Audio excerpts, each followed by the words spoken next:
Well, we move on this time round to matters health, not just health, but health connected to, sports. Remember, we always believe, we talk about active, healthy living, and that can be achieved through sports, and that's the order of the day. But more so, it becomes special when it's connected to a disease, and when we're looking at sports to ensure that we can get a way out of the disease and also help those suffering from the same disease. Let me introduce the guests with me this time in studio, and the topic that we're talking about, of course, is cycling connected to sickle cell, sickle cell awareness. And we are privileged to be joined by, to my immediate left, we have Asha Lomo with us in studio. Asha Lomo is a cyclist, very interesting, talking about cycling from Nairobi to Mombasa in about 19 hours non-stop. Not a mean, achievement at all. Asha, welcome to the studio. Asante sana. Well, next to Asha, we have, a lady. This is a story that is so inspiring for those who maybe know her or those who will get to know her, because she is the Sickle Cell Awareness Ambassador here in Kenya, and none other than Tracy Achieng with us in studio. Very, very, looking forward to partnering with cyclists just to create awareness, to raise money to buy a screening machine in Mombasa to ensure that we eradicate sickle cell in the country. Tracy, thank you very much and welcome to the studio. Thank you too. I'm happy to be here. Well, most welcome. Last but not least, we have a cyclist, a skater, skating becoming a very popular sport in the country, but he has not only decided to do skating, but also cycling here, in the country. We are talking about Maurice Nyakundi, also a member of the team that cycled from Nairobi to Mombasa in a record 19 hours. No mean achievement at all. Maurice, welcome to the studio as well. Thank you. Well, I think we'll start with Tracy, Achieng, to just let us know why this initiative, because they have lots of activities that they've lined up together to help raise awareness about sickle cell. But let's just find out from Tracy, why sickle cell, awareness connected with sports? Okay. Personally, I was born with the genetic condition, sickle cell anemia, and I am passionate about creating awareness about the condition, and I chose to partner with the cycling group so that we can be able to create awareness. Even though physically people with sickle cell anemia are challenged in a sort of way, I just wanted to show that through support we can be able to all come together and we are all one despite everything.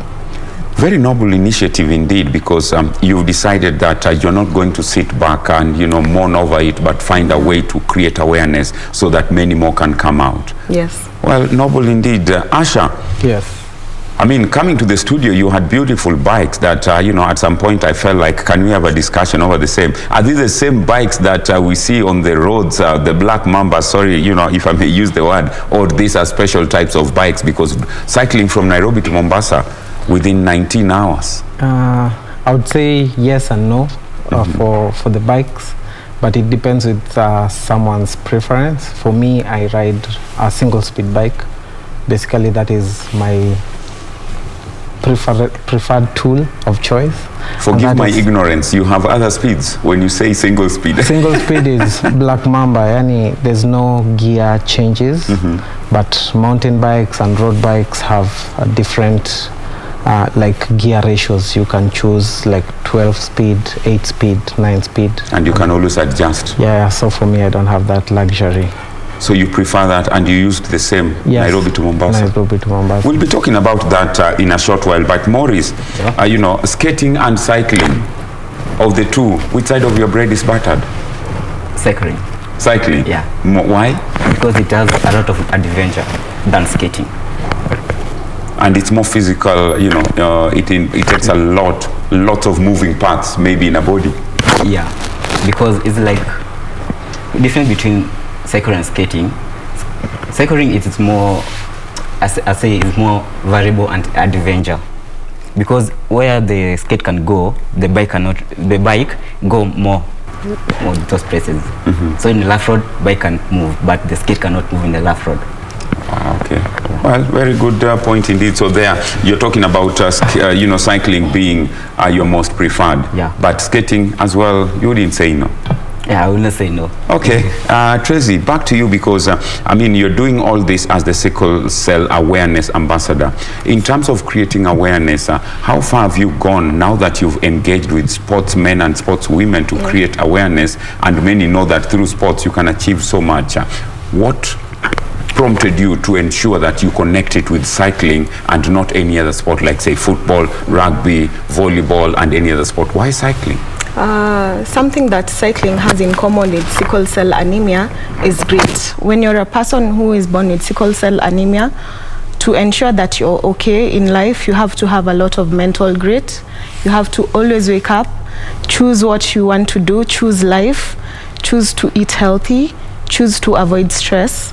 So likewise with cycling, I noticed that it is a sport that you need to use a lot of mentality to make sure that you're focused to where you're going and not thinking of the obstacles in between. So that's why I chose cycling and not any other sport. And so far, has it been paying dividends to you? So far, this is just like a project whereby we use well-wishers and donations to be able to reach our goal to buy the screening machine. So we have a pay bill that we have been using, and well-wishers have been just giving what they can. And so far, so good. We have been able to even reach a certain amount, which is only halfway. But through the cyclist, then this has definitely been able to reach a bigger audience. Yeah, so sickle cell anemia partnered with cycling has been a very good idea, and I'm happy so far about where it has reached. As we look at this, Asha, you know, one would ask this question: do you do this to support sickle cell, or you take this sport very competitive and you engage in other, competitive races that come out in sports, or you're doing this purposely to help create awareness about sickle cell? So basically for me, I picked up cycling as a weight loss journey for me. When COVID struck, gyms were closed, not so many places to access. So when cycling worked for me, I started going longer distances. I used to go to Kisumu, I used to go to different towns in single days. So but as a community, when you do 200, 300 kilometers, it's only called junk miles. And I kept thinking, why should we just call it junk miles rather than have it as junk miles? We can put food on the table for an unfortunate child. We can send our child to school. So the whole element of awareness came about. So with awareness, I felt and reached out to Tracy and asked her, is it something that you'd like to do? Because for me, personally, I was getting to the point where I'm achieving my weight goals. I was pretty big for those people who knew me, but then they could call me a hippo. But right now, I'm comfortably at 85. And I can do those longer distances. And we are open to any awareness issues, advocacy issues, and pretty much just encourage the sport and make it a lifestyle as well. Let's talk about this, the ride to Mombasa. We can clearly see through the images that we are seeing on screen at the moment. You started off your adventure, if I may use the word, at midnight. Yeah. How is it like cycling Nyakundi to Mombasa at night, starting off at night, and of course, other so many hazards on the road. You have trailers, you have buses, you have other road users. How is it like?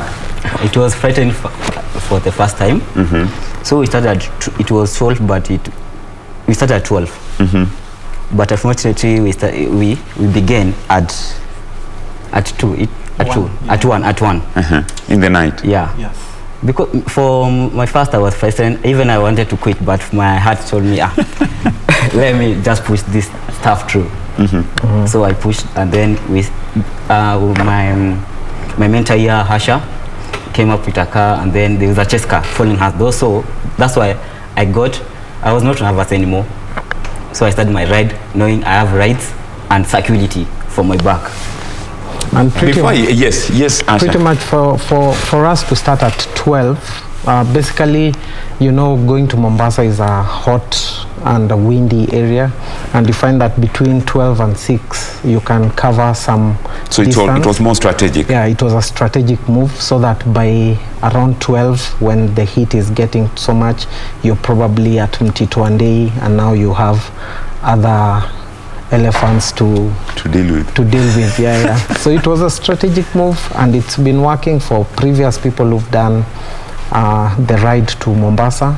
So starting off early, basically, and you're covered with a chase car, which pretty much works when you're in a group, but when you split now, depending on your strengths and energies, you find that one car cannot suffice, so probably you need motorbikes and all that, so that you're covered from the back as you ride, but not the vehicle supporting you, like drafting the way some rogue riders do. We'll talk about your preparations before you engage in such a daunting task. Let me engage Tracy. Tracy, are you part of this as well? Do you, accompany the team? Yes, I accompanied the team. I was the one following them in the chase car.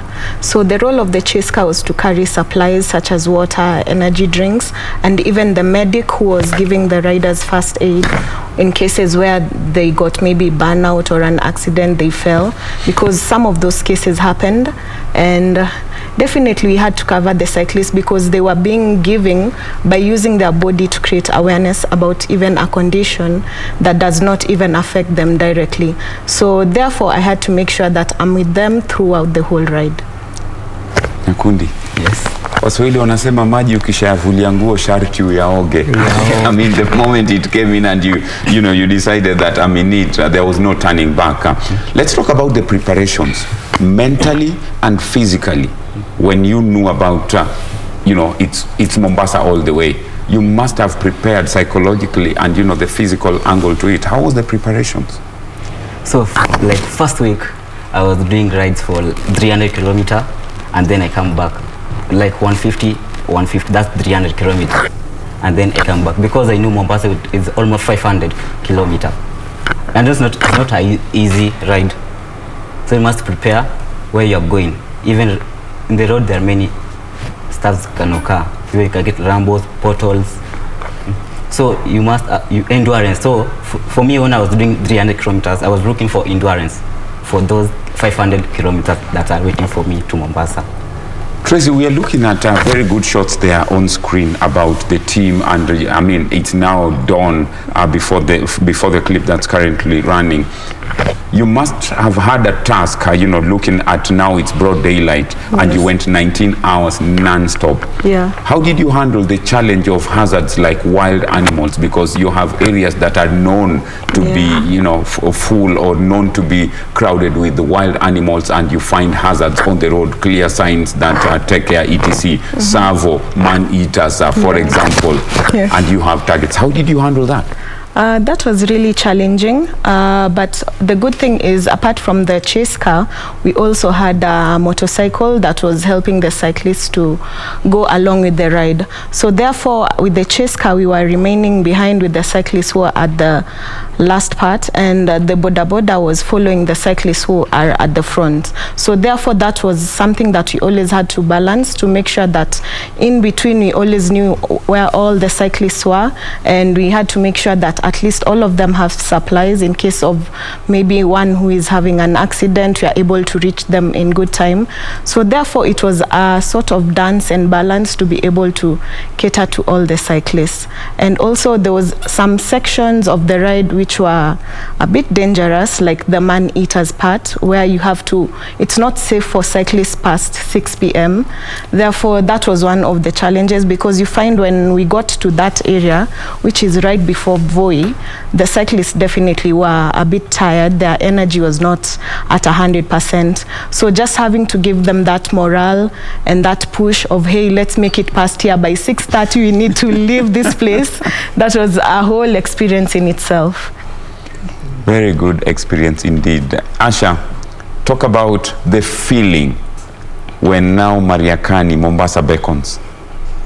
I think when that point got when you got there, that was just dawn of the following day. We were almost crossing another 24 hours. For me, I was basically on autopilot. I was just wishing that Scarf Kenya and Tracy have already made arrangements for where to sleep. So it was just pushing one leg in front of the other to get there, because physically, like, the body had just given up, but we had that task at hand, so we kept going. Yeah. I mean, before you even talk about that, you've mentioned, the physical, body going, but the mental, the mental bit of it remains to keep you going, and it pushes you to the limit, and you achieve that. Yeah. Tracy, as part of the organizers of this, you've mentioned Sickle Cell Awareness Foundation, that's SCAF. Yes. Talk about SCAF's role in all this, and what SCAF is looking at in terms of, vision or goals in the near future. Okay. For SCAF Kenya, their main role is to create awareness about sickle cell anemia, and also the idea to put a screening machine at Coast General Hospital and eventually to all county referral hospitals all over the major counties in Kenya was SCAF's idea. So therefore, this was a very noble idea that brought all of us together to be able to do this ride. So therefore, even when the cyclists got to Mombasa, we got to visit the SCAF offices, where the cyclists were told more about sickle cell anemia, what it is, what roles they are doing in the community to be able to help people who are affected with sickle cell in the community. And I think this is what really propelled the cyclists to be able to want to do the round 2, which is going to be at Jamhuri weekend of this ride. So therefore, we wish to be able to create more awareness about sickle cell anemia and to be able to ride to the different counties. Hopefully our next ride will be to Busia, so that we can be able to place a sickle cell screening machine there. And even the coast region and western region is where a lot of people are affected with sickle cell anemia. So yes, this is the role of SCAF Kenya. I mean, I always say, and I repeat, Lupita Nyong'o says your dreams are valid, and a very noble idea indeed. And as we do all this, support comes in. Let's now connect this with sports. Nyakundi. Yes. You've been a sports person, and how does it make you feel when you know you are going out there to cycle, to create awareness about a disease, and after all that, create or get funds that will help, to buy a screening machine? How does this make you feel? Does it push you to a point that you want to bring more on board to cycle and skate with you? How does it make you feel? I feel wow, because I'm creating awareness for the person to get the machine to help himself. Okay, so for the awareness is a great idea or the great something you're going to do. For me, I'm happy because I'm helping someone. I mean, it's good to look at it from that front. The question that maybe one would ask now is, we know very well tomorrow there is Nairobi Festival on Wheels happening at KICC. Are you looking forward to be part of the same to just help you build on your endurance, Asha? Yeah, for me, Nairobi Festival on Wheels is very close to my heart. The team we are representing, A104 Cycling, pretty much started on the premise of adversary. One of us was hit on Red Hill Road, and unfortunately he passed on. And he's pretty much a dad, a husband, a simple commuter from Kangemi. So that's how A104 Cycling started. So when we are on the Nairobi Festival on Wheels, pretty much it's in line with the World Remembrance Day for road accident victims. Of course, we know there are victims who've died through car crashes, motorbike, but we want just to take time to appreciate life, first of all, for those of us who are still there in the craziness of our roads, but also to just remember those who've gone before us. There are young people, there are old people who've probably succumbed to instances where they were hit or they got a mishap on the road.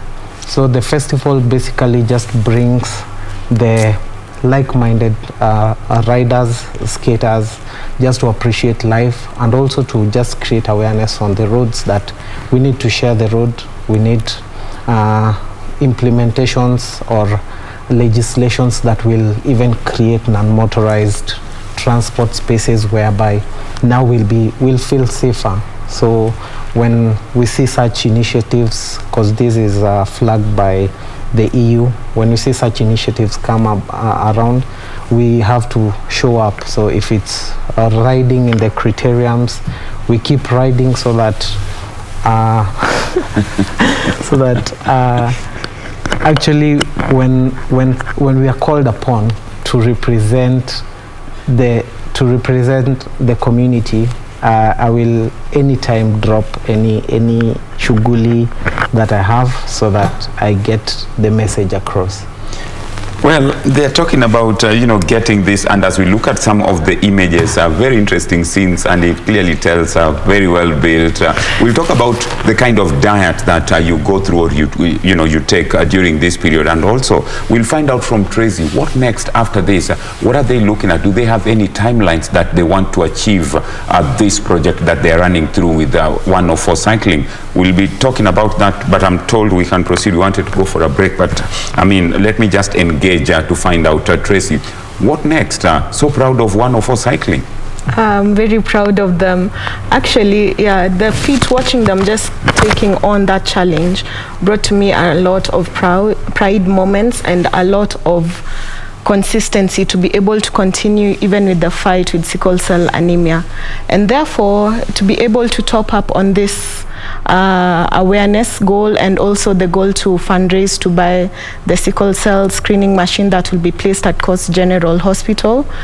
That's the reason why the cyclists have taken it upon themselves to be able to do the second edition of the ride from Nairobi to Mombasa, again to make sure that we top off the cost to buy the screening machine that will be placed at Coast General Hospital. So that's the main reason why we are going back to Mombasa, and definitely even after Mombasa we are going to go to other different counties to make sure that this machine is available there for people to be able to screen themselves, because it's very important for you and your spouse to be able to screen yourself before you decide on whether or not to have a child, because sickle cell anemia is just one of the genetic conditions.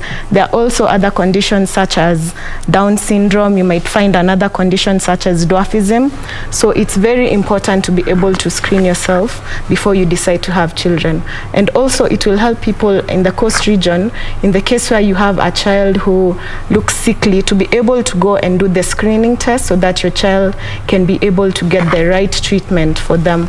Because you find a lot of people are not even aware about what sickle cell anemia is and how it affects the community. So therefore that's why we have to continue with this project.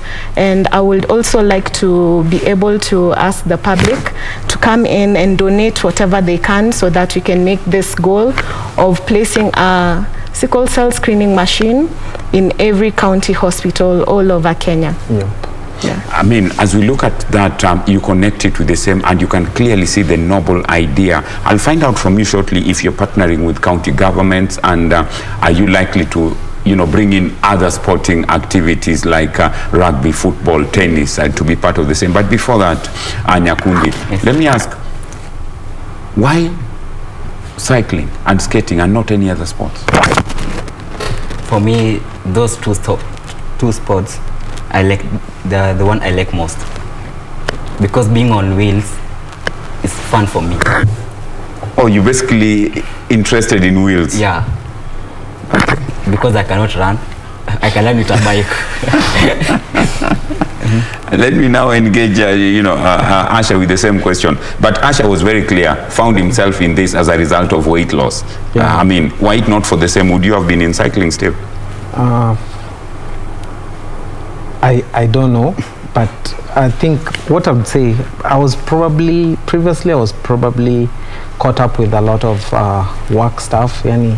hustle to Nairobi, just making it, getting your rent, getting to raise your family, and that's all. But for me, after the aha moment came and I got to know that I could pick up cycling and use it as an avenue to pretty much help someone out there. I picked up cycling without having a second choice for anything else. Probably like for him, he's skating.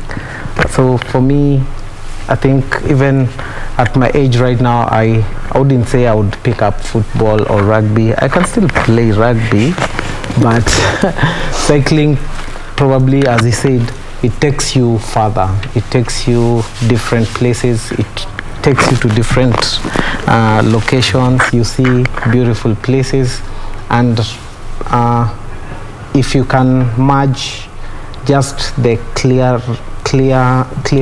clearance of mind and the element of helping someone else, that would be the best thing you can do, because people go for road trips but they burn so much fuel. But for us, we burn the calories and put a diagnostic machine to a public hospital. And what really caught my eye when SCAF Kenya told us about the cost for this screening, we were told that at a private hospital, this screening goes for 8,100 shillings. That is quite a lot of money. But if we have this machine in a public hospital, probably a level 5 hospital in all counties of the country, pretty much the cost goes down to 400 to 800 shillings. So you can see the difference and the impact it will have. Okay. Yeah. Well, interesting, because you've mentioned a few points to it that keeps you going. But as you do this, you are motivated by the mere fact that you're helping achieve acquire an equipment that will help save a life. Maurice, as we start winding up this discussion, what would your parting shot be like to anyone who would like to be like you and would like to be part of the same? First I would just say is welcomed to join skating and join cycling, because when you are doing this challenge, it was a challenge to that 24-hour challenge to Mombasa. This challenge was normally to help in fundraising the machine. So I urge people to partners with us to help us in fundraising the equipment, even the cyclists, even to come along or tag along when you're going to the next ride to Mombasa, which will be on December. You're targeting, Tracy, you'll have the final word. As you target December 11th, how is your preparation now getting into December 11th trip to Mombasa? Are you still looking at 24? Are you looking at 19, or you want to make it 19 and under? For this one, we are pretty much going to do it in 2 days, because we want it to include more cyclists, even younger cyclists. We pretty much want to see a way that we can have more time in the eyes of the people who will probably support us by seeing us doing this thing. So we'll break it into 2 days, whereby we'll ride from day 1, we'll do Nairobi to Voi, then day 2 we do Voi to Mombasa.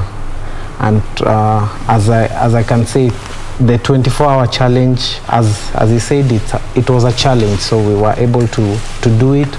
It was labor intensive, and I don't think many of us would want to try that again, unless after some time where we've rested and recovered. But when we're doing another 24-hour challenge, pretty much we will do it in under 19 hours, because we'll be well prepared. Okay. Yep. Tracy, you have the final call. I mean the final message to pass home. What would that message be? Kenyans are watching, and as the ambassador, Sickle Cell Awareness Ambassador in the country, what would that message be? And if one wanted to be part of the same, maybe with, 104 cycling, how would they be part of the same? That's your camera talk to Kenyans. Okay. I'd like to tell Kenyans to be able to know about different conditions that are affecting people, because disability is not inability, and therefore it is your own responsibility to be able to know about different health conditions and disabilities, and to teach your children the same, because in this world it's all about inclusivity and understanding each other. And if you want to come on board to help us to fundraise for the sickle cell screening machine, you can be able to help us with whatever you can, whether it's 1,000, 5,000, 100 shillings, through the pay bill number 954049, account sickle cell. I'll repeat again, pay bill number 954049, account sickle cell. So you can just donate whatever you can to help us to acquire this sickle cell screening machine, which, by the way, can also diagnose malaria. So it will help people with both sickle cell and malaria in the Coast region. And once acquired, it will be posted at Coast General Hospital.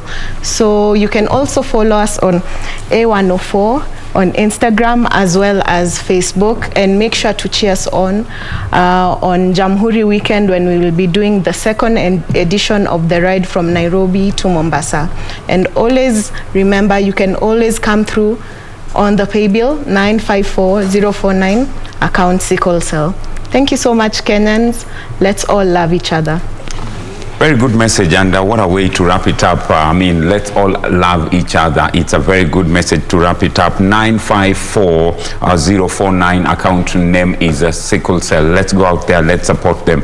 Tracy, thank you very much, the Sickle Cell Awareness Ambassador, for making time to be with us in studio. Asha Lomu, cyclist, thank you very much, we appreciate. Then, of course, Morris Nyakundi, skater and cyclist, we appreciate you making time, and we also appreciate the noble cause that you're taking, and wish you all the best as you look at December 11th. Yes.